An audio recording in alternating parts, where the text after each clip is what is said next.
Tabi ka dito. Okay, 1, 2, 3. Hello guys! Tuturuan ko po yung nanay kong kumain nito po. Kasi kung makikita nyo po, ito po yung ginawa niya. So may instructions po tayo dito. So una, may number 1 po. Gagawin ho natin ho guys. Ito ho. Yan guys. Number 1, pull mo dito ma. Ayan, hapakan mo dito.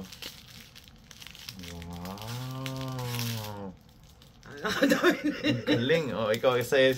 Gawin mo number 1 ma. Parang niloloko mo na ako niya na. Hindi, ayun na. Pull mo. Atake mo. Oh. Pull. Ito ma. Pull. Ayan. Hawakan mo to. Hanapin mo yung ipupull lang. Yan. Hindi mo ngangatayin yung plastic yan. Hanapin mo baba. Oh, ayun na. Yan. Galing. Kakainin lang Good kasi. job. Dami Good pang step. job. Good job. Pangalawa may number 2. Asan ang number 2 natin guys? Ano pong nakabasa? Nakalagay. Pull. Pull. Ano po ipupull? Ito po ang ating ipupull guys. Yung ito po. Pakita mo sa camera ang ipupull natin. Ito. Huh? Ito po. Pull mo. Wow! Amazing! Pangalawa. Yung tatlo ma. Yung third. Ayan na. Yan. Pull. Pull mo. Kagabing hinat-ngat ko lang to eh.